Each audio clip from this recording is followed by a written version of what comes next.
Good morning Michigan. صباح الخير ميشيغان. احنا هنبتدي الحلقة النهاردة بفضل شاكر. لا يا سامح، نحن هنبتدي الحلقة فيروز. نبتدي بفضل شاكر. لا يا سامح، فيروز ما كانت امبارح فيروز. سامح، التراديشن تبع البرنامج كل يوم ببلش فيروز. تراديشن دي انجليزي يا سامح، وهو ده اللي عندنا. طب بس عندنا حاجة مختلفة النهاردة. Good morning and thank you for being with us. Happy holidays. Hope you had a wonderful holiday so far, and we hope that Santa brought you whatever you wished for.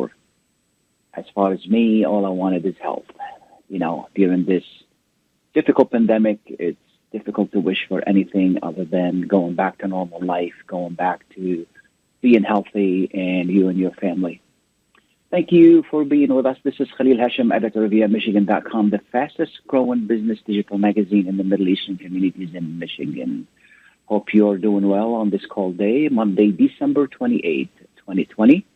The temperature is hovering in the 20s. It is cold, cloudy, stay warm. Again, thank you for being with us. The number here is 248-557-3300. It has been a very challenging year. The coronavirus has dominated and changed every aspect of our lives. Our businesses are almost ruined. Many people are unemployed.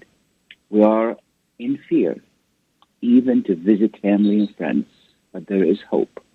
We have good people working with us, as far as local government, as far as state government, as far as communities, to help us, to help small business. The vaccine is promising to put an end to the pandemic gradually. And again, it's the community that is working together.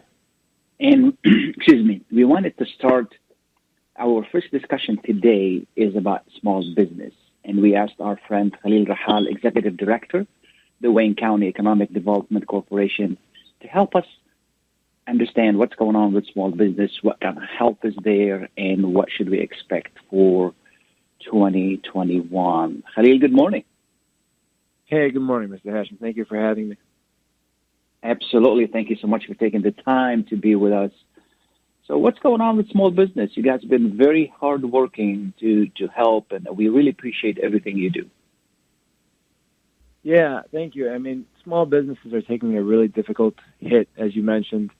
I think it's important to keep in mind, as the numbers fluctuate, when the numbers go up, small businesses are going to take a harder hit. And the reason for that is, consumer confidence. The more people get infected with the virus, the more people that have relatives or friends that they know get infected in the virus, the less likely those folks are usually going to participate in the economy. Converse to that, if the numbers go down, and that's good news usually for small businesses. That's good news for the economy. And as you know, up until recently, the numbers have been going up in dramatic ways. And so that's very, very difficult for small businesses. It usually requires, executive orders. It provides, maybe a little bit of fear for people to go out and spend money at your local food establishments or anywhere, right? Mm-hmm. And so it's been difficult for businesses to keep up with the bills. It's been hard for them to service their loans, keep their employees. Obviously, it's been very, very difficult to buy inventory because you don't know how much volume you're going to have. And many businesses, before the pandemic really didn't transition their business to an online platform. And they've been sort of forced to do that and forced to learn how to do that and deal with those challenges for the very, very first time. So, as you mentioned, it's been a very, very difficult year. But you're right in that there is some help out there. It's not enough. I want to make it very, very clear, there's no substitute for getting back to what normal was before the pandemic. So there's no substitute for, opening our doors, keeping consumer confidence high and people participating in the economy. But to the extent that we can provide help, I can tell you, us at Wayne County, maybe have provided the most help in the country when it comes to small businesses. Okay. And is there help in the monetary form and any other, what kind of other helps are available? Yeah, so it is. We've put out almost $70 million in grants, about $4.5 million in loans. We've helped directly, financially, over 5,000 businesses within Wayne County. 100% of our grants are going to businesses that are under 50 employees. 100% of our loans are going to businesses that are under 100 employees. And we provided over 4,000 PPE kits to small businesses so that they can, again, provide that sort of consumer confidence for their customers. So we've provided very, very aggressively, again, not enough, but very, very aggressively, some resources to small businesses. In addition to just those things, we've helped advise hundreds of different businesses on the PPP loan and SBA loans that are out there. And very, very specifically, and most recently, we've provided $6 million in the form of debit cards to employees that have been affected by the executive orders. Most recently, it's been restaurant workers, fitness center workers, movie theater workers, those in the hospitality industry. We're providing $500 debit cards. And the reason why the debit cards is because some of those folks don't necessarily have bank accounts, right? And so, while the federal government has sort of been going back and forth and fighting over a stimulus plan, we try to provide a local stimulus plan. And that $6 million is going to help about 12,000 people. So, we've been providing a lot of different resources to the community. Have you had any reports on, what impact this help has had on small business? Well, we're still waiting to see. The impact is going to vary, and I'm happy to hear that the president did something last night. Because the more money we pump into the economy, the differentiation of the impact.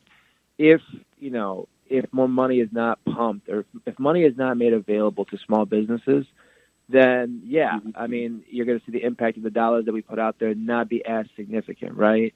Because nobody expected the pandemic to last this long.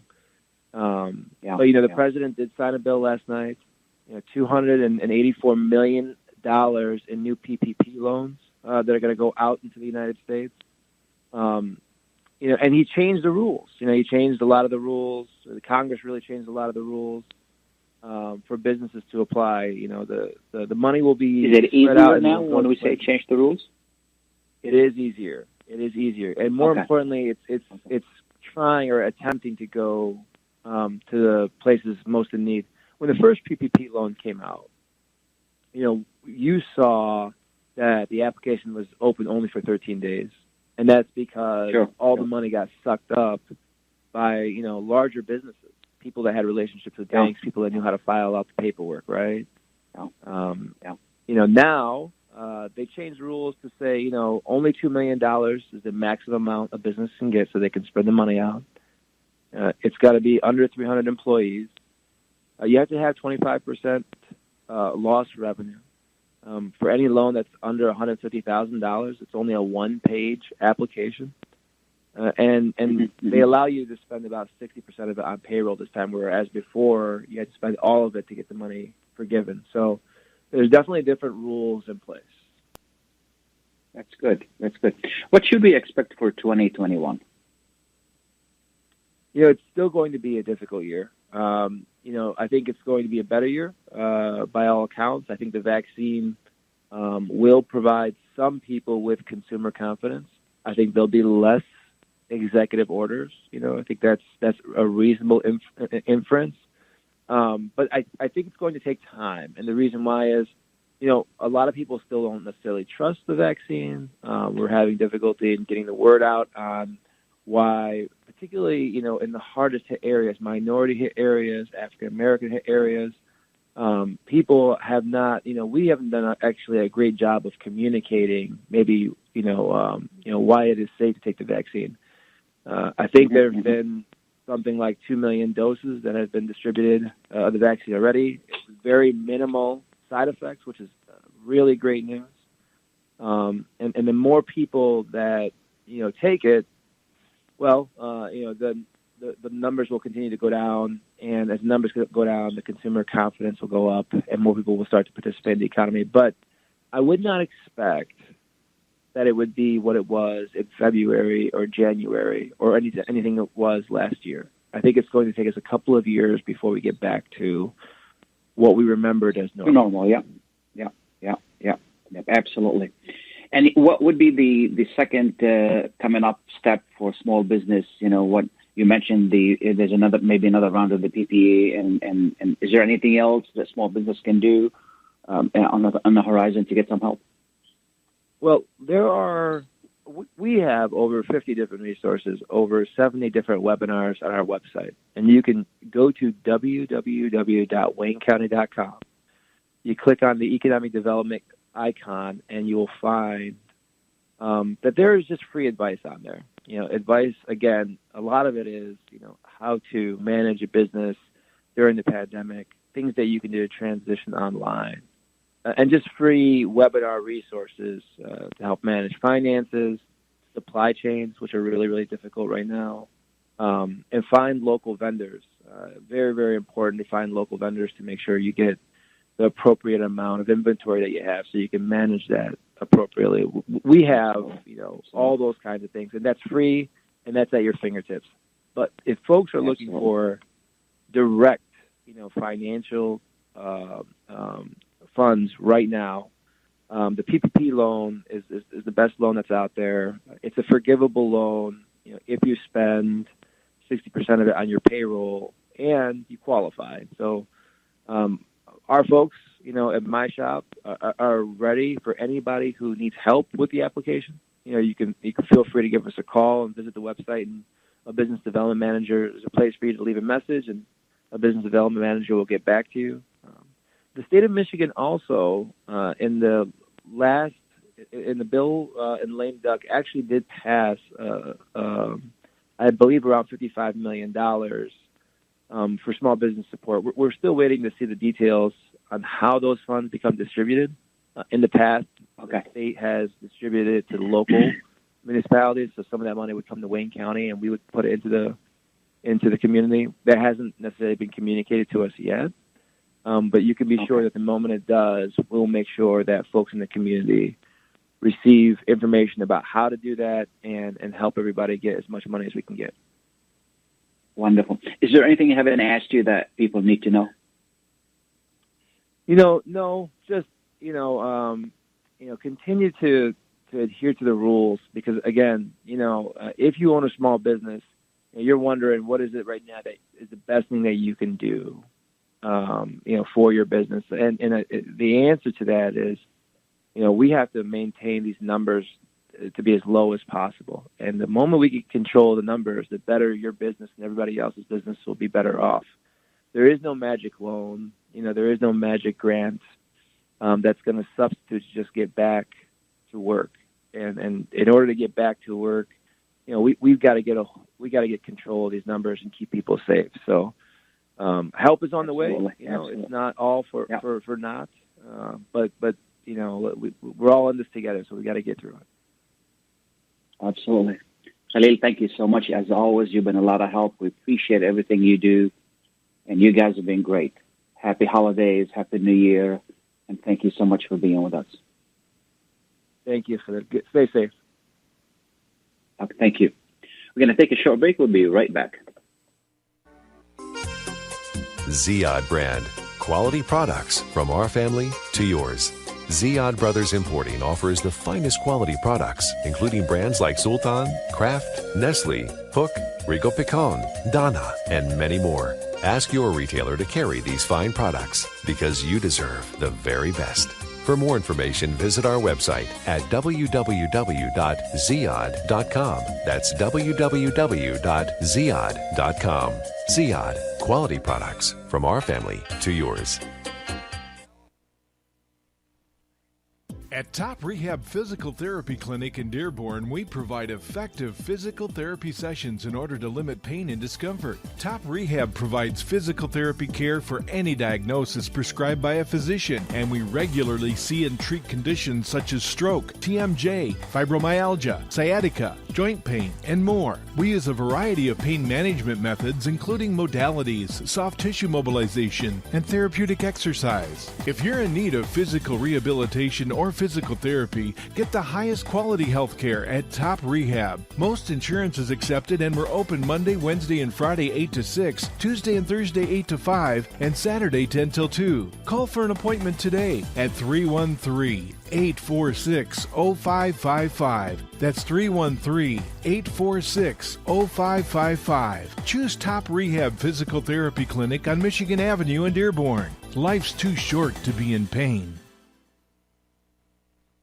Enjoy the first Syrian-style cuisine in Michigan. At Damas Cuisine and Catering, you'll find a wide selection of Syrian foods and sweets in our menu, like frike, hoizi, grape leaves with steak, mishawi platter, hot mahashi, char-grilled kebab, shawarma, and much more. Get super fast delivery from Damas Cuisine and Catering right to your door. Order online at damascuisine.com/menu and track your order live. Damas Cuisine and Catering, 28841 Orchard Lake Road in Farmington Hills. Call 248-987-4985. Welcome back, and thank you for being with us. This is Khalil Hachem with Michigan.com. And the number here is 248-557-3300. If you have a comment or questions, give us a call. We're going to continue talking about the pandemic and the different aspects of it. And make no mistake, a good hope, much of the hope right now rests on the vaccine. Will the vaccine work? And will everybody take it? Do we know everything we know in the environment that we have? The lack of leadership from Washington during the year, and all the politics that's involved in it. So it is the vaccine that most people really are looking up to, as Khalil, our previous guest, mentioned. So we asked our friend Ali Abazeed, public health advisor at the National Institute of Health, to join us and help us understand a little bit about the vaccine. Good morning, Ali. How are you? Good morning. Good to be with you. Thank you so much for taking the time to be with us. The vaccine is, as I mentioned, is what everybody's looking up to really end this pandemic. Where are we now? It doesn't seem like we're getting enough vaccines to go around. And what can we do to make people at ease when it comes to taking the vaccine? So it's really good to be with you this morning, Khalil. Thanks for having me. And you are absolutely right that the vaccines are our way out of the pandemic. It's been a grim 2020. We've surpassed 300,000 deaths in the U.S. We just surpassed 19 million coronavirus cases as of the last couple of days. It took us about 9 months to get to 18 million cases, and it took us 6 days to reach an additional million cases to put us at 19 million. So the rate at which new cases are growing is really expanding exponentially. And where we are at the moment is a pretty grim winter. The next couple of months will be pretty grim, but there is hope at the end of the tunnel, and that light is getting much brighter. We have currently 2 vaccines that have been authorized for emergency use by the FDA, which remains the international gold standard for approving drugs and vaccines around the world. That's the Pfizer-BioNTech vaccine and the Moderna vaccine. And both of those vaccines are incredibly, incredibly effective. Both of them have shown similar efficacy levels of near 95%, and that is an astonishing level of protection. And so, one of the things that I hear quite frequently is that, this vaccine was the so-called speed at which the vaccines were developed. And I think that people mistakenly believe that this has been a vaccine process that's been developed in a few months, but that's not quite right. The better way to describe this is that the development is based on years of research, and the coronavirus is what enabled scientists to collaborate to take it to the finish line. And we went through the regular phase trials with 75,000 participants in these 2 clinical trials for Pfizer and Moderna, and the vaccines are incredibly effective. And so I really want to put people at ease in terms of their fears about this being developed at record speed. It's really based on decades of research, and these vaccines have been proven to be quite effective. Yeah. And what is what is people fearing the most? And I know there's some politics, and we don't want to talk about that. But what are people fearing the most about the vaccine? Do you know? I think that, it's primarily two areas. One is the speed at which it was developed, and two is the so-called side effects. And make no mistake, vaccine misinformation and hesitancy is a national concern. It's a concern in Arab American communities. It's a concern particularly in communities of color. But these are common concerns that exist with any vaccines, let alone a vaccine that will see us out of the pandemic. When I hear things about the side effects, I think it's really important to sort of reframe that conversation and note that the most serious adverse events in any vaccine trials typically appear in hours and days and rarely in weeks. And most of them are within the first 2 months of injection. And here it's important to know that all of the nearly 75,000 participants in both trials, the Pfizer and the Moderna, were followed for a minimum of 2 months, and the studies concluded that the vaccines are safe. And when people hear about side effects, I think they get very concerned. But here it's really important to call them not so much side effects, but short-term mild or moderate vaccine reactions that resolve without complication. Those include a fatigue, a headache, and really that's a good indication that the vaccine is working. Yeah. Do we know what's the duration of the protection that the vaccine offers? So, good question, and we're still learning a lot about the vaccine. It's important to note that the people that are in the trials will still be followed for months after the trial to get full approval, not just emergency use approval. What we do know with both vaccines is that you typically are gaining some level of protection, we think, about 10 days after your first dose. It's important to note with the Pfizer and Moderna vaccine, both will require 2 doses about 3 to 4 weeks apart. And so following 10 days after the first dose, you will be offered some level of protection around the 50 to 55% mark, we think. We're still learning a little bit more about that. But that's where the 95% number comes in, is when you receive the second dose. And in terms of how long that protection will last, more and more studies are coming out showing that long-term immunity will be gained. How long that immunity is, months and years on end, isn't finalized quite yet, but we are learning that there is hope that this will be offered long-term immunity similar to other SARS-CoV viruses. Sure. Now, the M messenger, the RN rather, in the way they developed the vaccine, that particular technology is not new. It's been around for some time. Is that correct? It's been around for some time, but we really haven't seen it used in vaccines the way we are seeing it used now to fight COVID-19. This has been, again, based on decades of research, and as Dr. Fauci himself has said, the development of these vaccines in record time, the mRNA technology specifically, it allows us to do extraordinary scientific advances that are found in these mRNA vaccines that allow us to do things in months that actually took years before. Yeah. Now, here it's also important to note that not all vaccines that are coming out for COVID are mRNA technology. We have 2 vaccines that are currently in the pipeline, one with AstraZeneca and Oxford, and another with Johnson & Johnson. Yeah. And we have some hope that these will be released in the next month or two. And so those will use... These do not have technology. The RNA, right?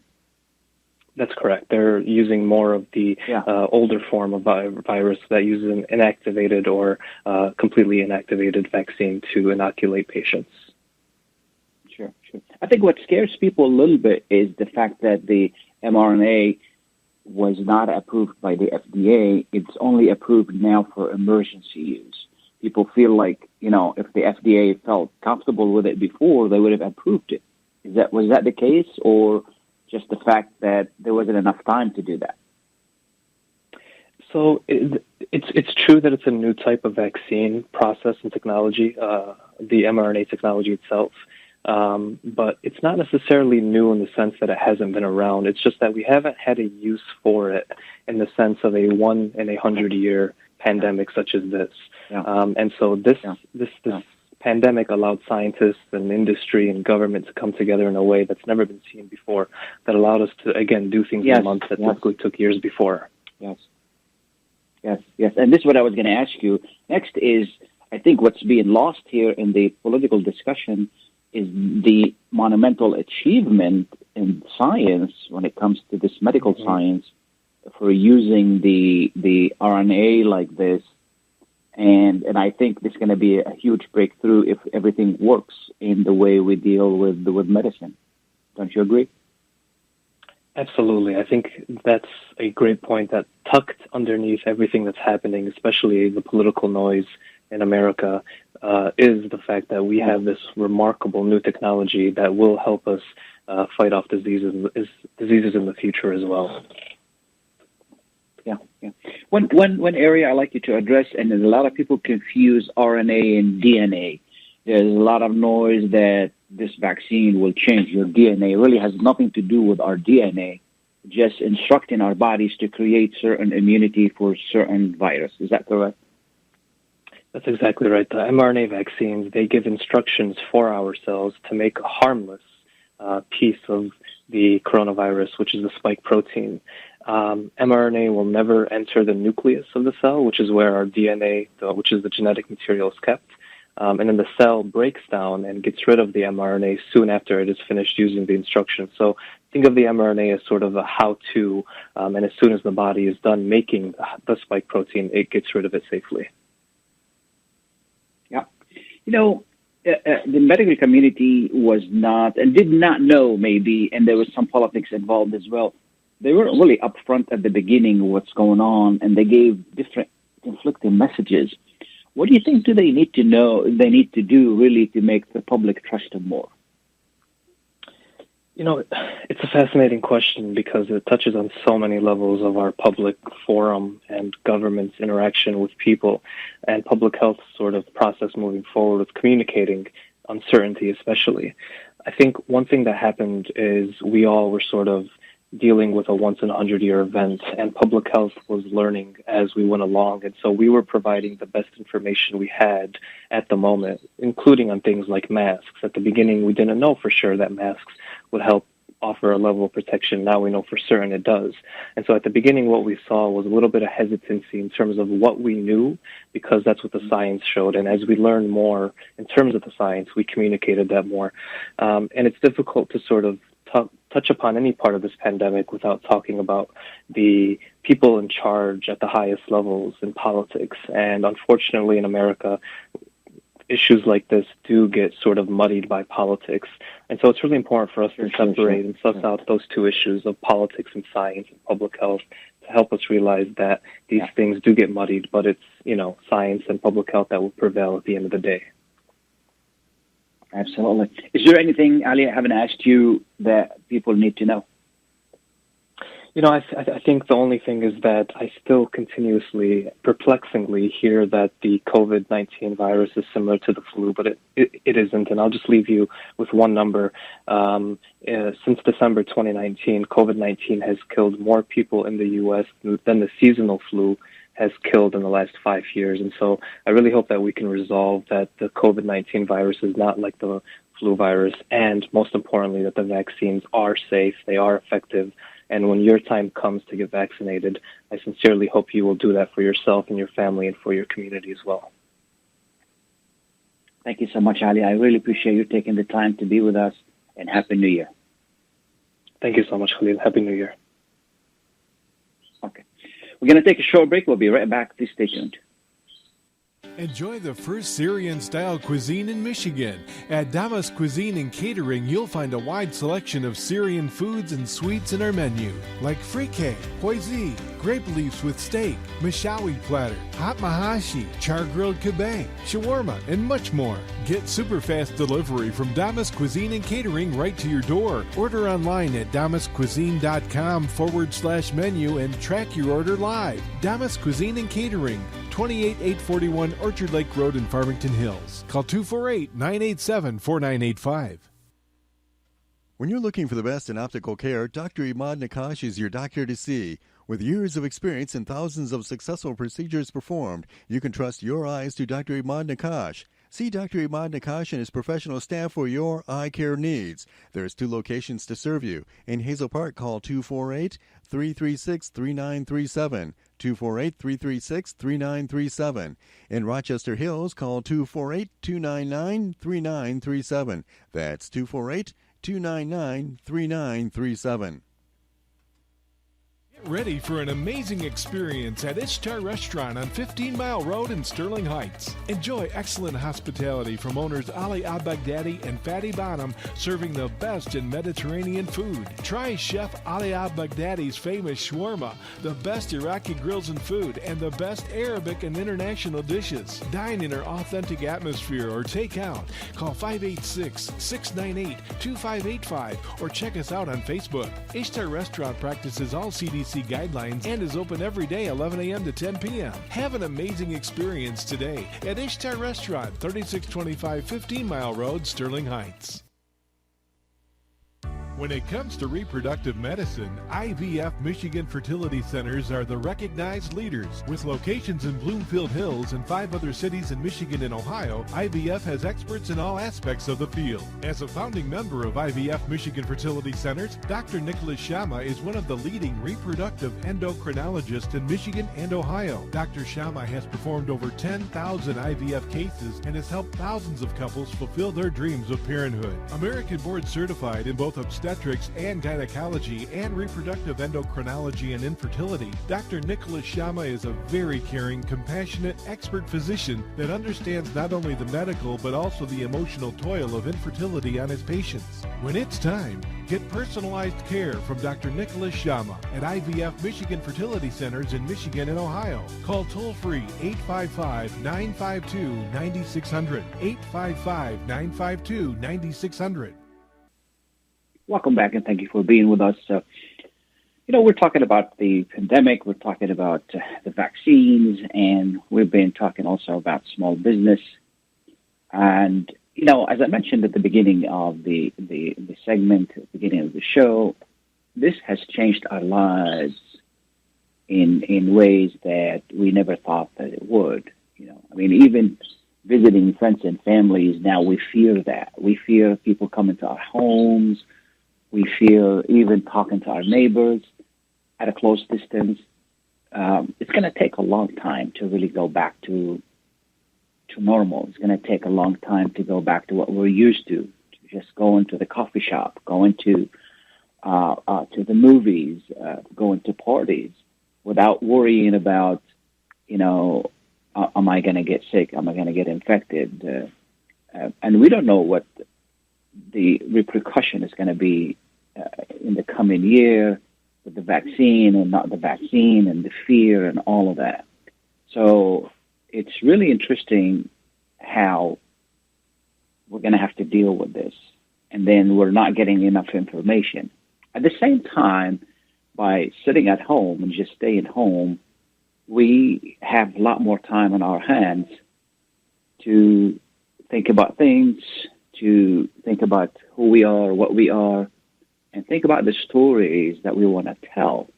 And there seems to be some growing movement in our community. People want to write more, they want to tell their story more, they want to write books, and it's a good thing. It's really a good thing, and I'm happy to see that more people want to put their ideas on papers. And, we asked our friend, national award-winning writer, book editor, and the owner of Cheryl Ross Communications, a writing and editing company. She has worked with authors across the United States on award-winning books and bestsellers. Her last project, Silencing the Enemy Within, a memoir of addiction and healing, which she co-authored with Marsha Renee, who is the subject of the book, the book has shot to the Amazon bestsellers status in that particular category. Good morning, Ms. Ross. Thank you so much for being with us. Good morning. Thank you so much for having me on. Absolutely. As I mentioned, there's a great interest in our community for people to tell the story and write books and as you well know, writing, you've had a great experience in both writing and editing. Tell us a little bit more about you, what you do and your company, and then we want to talk about the difference between writing and editing and how necessary it is to have and how easy it is to work with an editor. Yeah, well, again, thank you. Well, how I got involved in this was through journalism, and something that I know that you're very familiar with your background as well in the field. I started out essentially as a daily reporter, worked for several newspapers, but I also had an experience with a publication in Chicago where I was afforded the opportunity to write long stories, which, for publications, a 10,000-word story, which is on average about what those stories would run that I wrote, was long, or is long, in journalism. As you're very aware, in normal or typical newspapers, a long story is really just maybe a page, not an entire newspaper page, but a few columns and maybe, and then goes over to the next page. We're not talking pages and pages. So this other experience I had at an alternative publication was really a great bridge experience because it helped me to learn how to write longer. And so, in the last, really almost of the last 10 years, I've been editing books. And played a significant role in collaborating with various authors. But in terms of actual co-author credits, that's a different thing. We've got, ghostwriting where you don't get a credit, but you essentially you are a co-author, but you're not credited. And then there are those books such as Silencing the Enemy Within, where you are recognized, as an author. Sure. So that's been part of my experience. Go ahead. You were going to say? Yes. As far as you don't have to be really a good. You don't have to be a good writer really to write a book. You can cooperate with an editor like yourself and produce really good work. Is that correct? Well, I think that the writers who are, maybe coming to the editor or coming to a collaborator, or in this case, maybe a ghost writer or co-author, maybe don't want to see themselves that way or see themselves that way. I think, many people, they are aspiring. They're aspiring writers, and they may not be, at that place where they're as good as they could be, but it takes practice. So. To answer your question, they may not be at that point yet. In fact, if you're seeking a co-author, then the likelihood is that you are not at that point yet. And in some cases, people who, they need someone maybe to ghostwrite. They may not have aspirations really to ever be even a good writer, but they have a story that they want to tell, and they want to tell it so badly that they do seek someone who has that skill, who has the experience, and who can help them. And I can tell you, as I was listening kind of to your lead into this segment, you were talking about some of the impacts of COVID-19, that we've been struggling with this year, and what I've found. With my company is that quite a few people this year have been, kind of ringing my bell, so to speak, calling me, sending me emails. The type of writers that many of whom I haven't really seen before. They're just, what you may see or others may see as regular people who suddenly found themselves either not working, or not working as much as they could.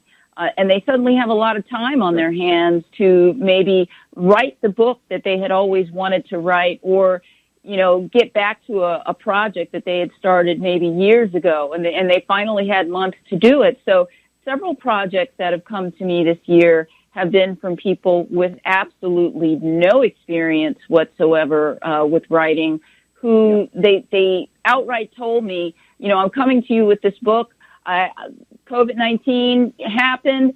I had all this time on my hands, and now, I finally had time to pursue this dream that I've had for years.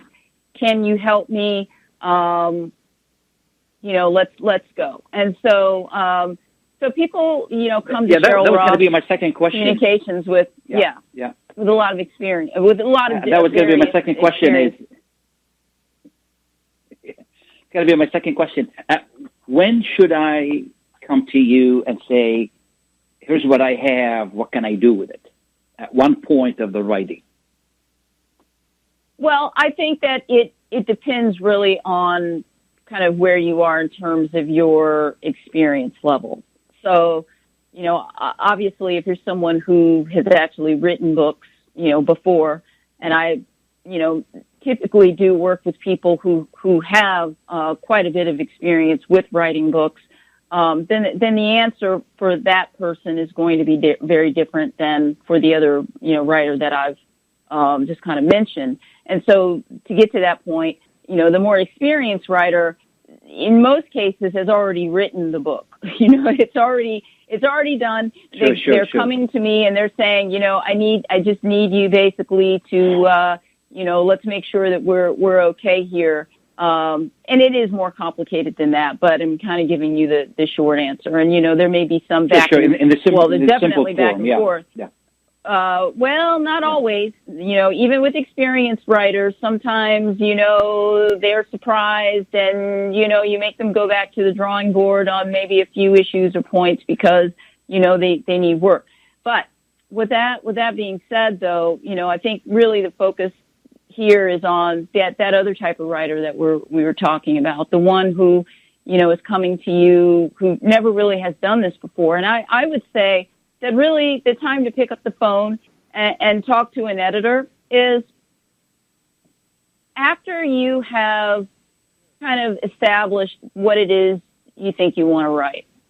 And I would say, again, before picking up that phone, there are a few questions I would ask myself if I were that person who's in the writer's seat for the first time.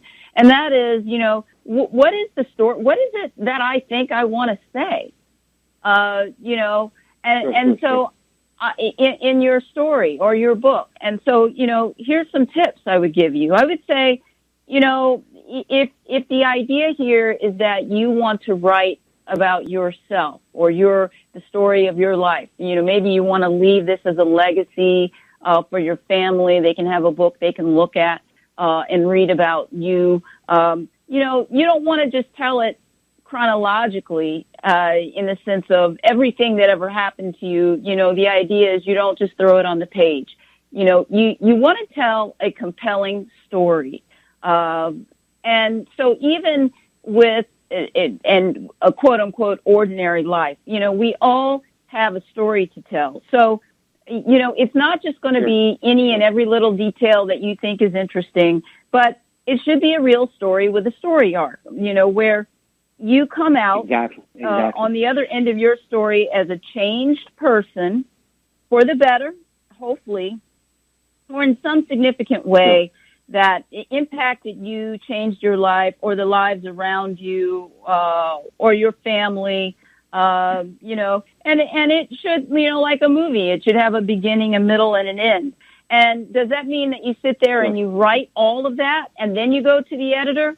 Well, what I would say to you is first try to establish those questions. What is the story I want to tell? And then, make a chart. What's the beginning? And write a few lines of what you think what that is, a paragraph. And then a middle, where's the middle of your story? And in the end, how were you changed? And then, pick up the phone, or send an email and inquire of an editor, do you think I'm on the right track? I think a lot of editing really happens before you really even write one word down. So, exactly. For instance, in some of the cases this year, with the folks who came to me who never written before, I will say that one of the big issues that I found, I realized that they would have been helped if instead of sitting and writing 50,000 words, they should have picked up the phone probably after they sketched out their ideas before they wrote to make more sure than they're one page. to make sure they're on the right track. Yeah, to make sure they're on the right track. That's right. We have a caller. Jerry, you're on the line? Good morning, Mr. Khalil Hachem. Happy Good morning. holidays. We don't have a lot of time. Please go ahead and give us your question. To your guest question, to your distinguished guest, good morning to you, ma'am.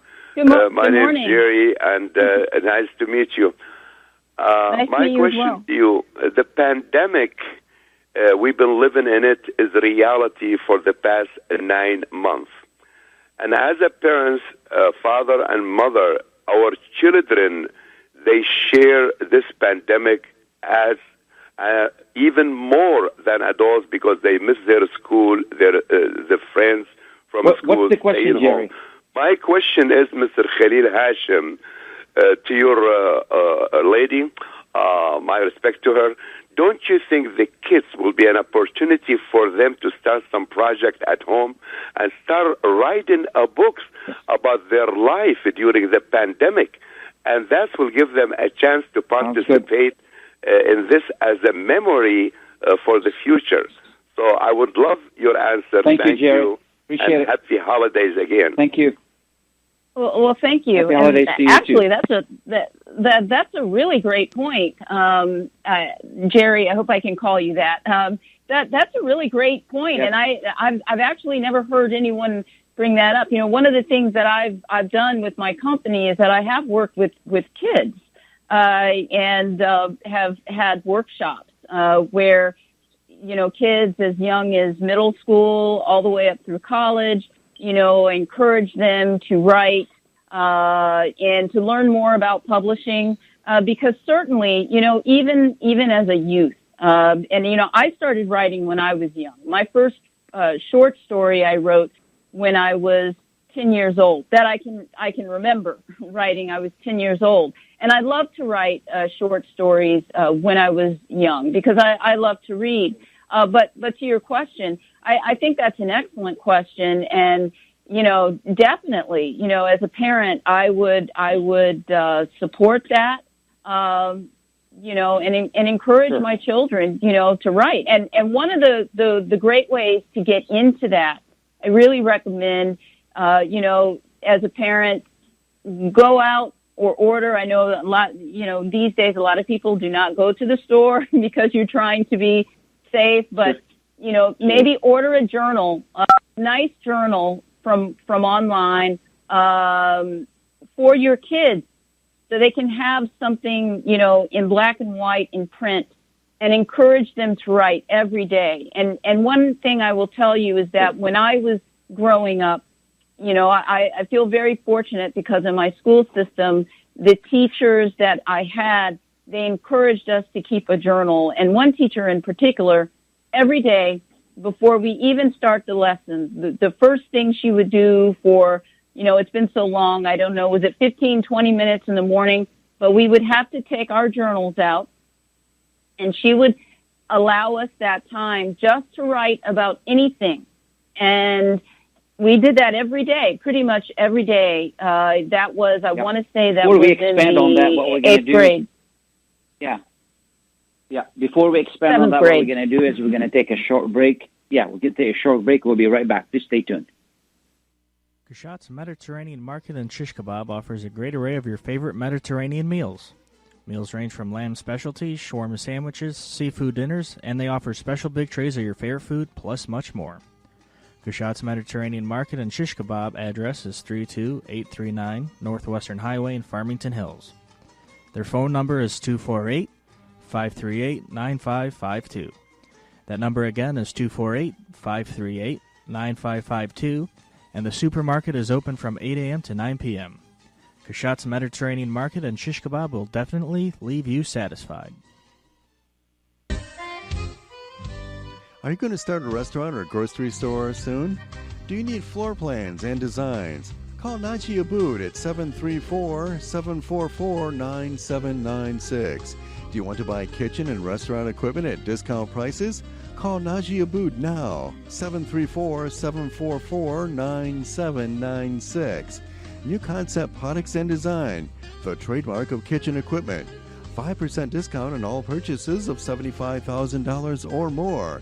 New Concept Products and Design, new location, 31185 Schoolcraft in Livonia. Learn more at www.newconceptproducts.com. Call Naji Abood, 734-744-9796.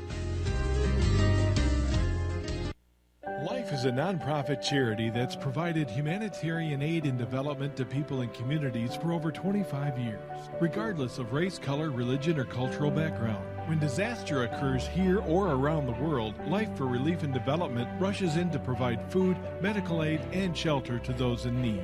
Please help improve these efforts. Make your tax-deductible donation to Life now at lifeusa.org or call 248-424-7493. Welcome back, and thank you for being with us. We've been talking to Ms. Ross about writing and editing. And Jerry, thank you for the wonderful suggestion. I think, we underestimate what, children, their opinion sometimes and what they have and the stories they have to tell. Ms. Ross, as you well know, you and I in this business for a while, and the cooperation between editor and writer is something very important. And if writers are more coachable, then you're going to end up with better work. Is that correct? I agree with that. Yeah. Be open, as a writer, no matter what level of writing, whether you're starting it for the first time or you've been writing for, 100 years. I would say that one thing that's critical to producing the best work that you possibly can is to be open to professional their ideas and suggestions for you, because, it always helps to have a second pair of eyes, a second set of eyes, and someone who, they may be able to see things that you can't see. There could be holes in the story or things that are just confusing that, you're so close to your story that you can't tell how it will come off, to someone else who's reading it for the first time. So it's important to have, that experience from someone else who can help you, and to be open to it, and don't be resistant. Absolutely. Is there anything I haven't asked you that is important for people to know who want to write their own books and tell their own story? Well, I think you actually have covered quite a bit of ground. I mean, in this short amount of time. But I would say that if you want to tell a story, you want to tell your story, maybe the story of your business. Maybe you want to tell the story of a family member. Start writing. Keep a journal. The same advice I would give to the middle school student. What I suggested a few minutes ago, I would suggest to you as an adult, is to get a journal and to start writing. And when you get to that point where you feel like, I really do have a story to tell, then ask yourself, what is the best story? What's the most compelling and interesting thing that changed me, that made me who I am, or made my family who they are, or my business, or whatever the story is. And then, we'll sketch that, write a few lines, and then call an editor. Or look for an editor online and reach out and see what kind of help you can get there. The other thing I would say very quickly is that all editors are not equal. So when I say an editor, I don't mean your mother or your father or your sister if they've never edited a book or not in writing. I'm talking about someone who is experienced in it, and I have found that people say, oh, well, someone edited this, and you ask who it is, and it's a relative who has no experience, and that typically does not help with the success of your project. Do you want a professional? Yeah, absolutely. How can somebody reach you if they need to reach you in regard to a project? Well, I appreciate that question. So I have a website. It's CherylRossComm.com. That's CherylRossComm.com. CherylRossComm.com. And those are S's as in Sam. And there is a contact page there. You can fill in your information and push send, and it will connect with me directly. And, I'll try to be in touch with you within 48 hours. Wonderful, wonderful.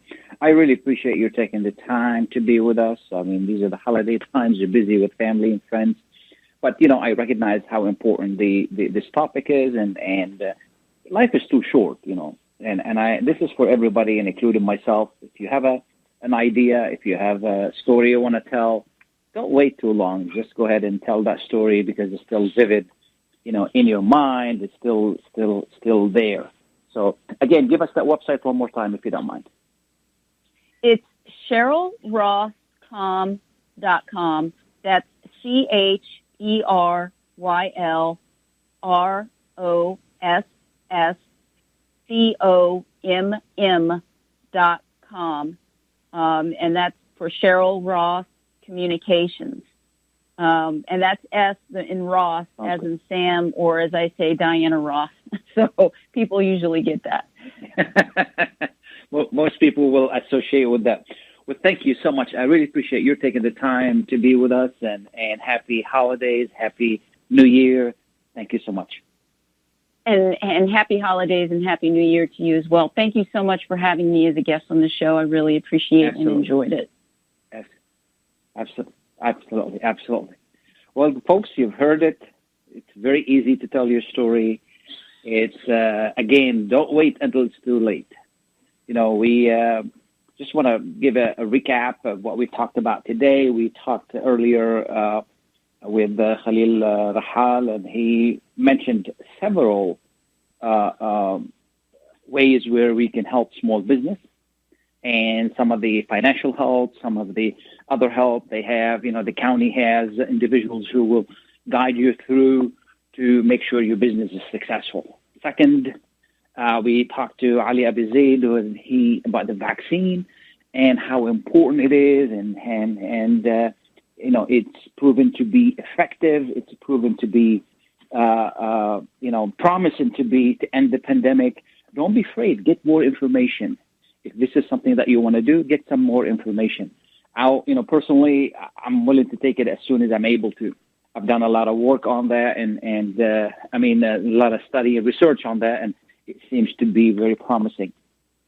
And then we've talked to Ms. Ross about the writing. Again, life is too short. Don't wait. And from my experience, good editors really improves your story from mediocre to excellent. I remember listening to an interview where this famous writer, he brought in an 800 pages book to an editor, and the editor took out 350 pages. And he was asked, were you upset? He says, no, she made the book much better. This is what editors do. Good editors really improve that. I want to thank you so much. I want to thank all our guests. I want to thank you for listening. It's been a challenging year. Next year, I hope and I pray it's going to be a much better year for everyone. Happy holidays. Thank you, Mike, for a wonderful production. Happy holidays. Happy New Year. Thank you so much. Bye now.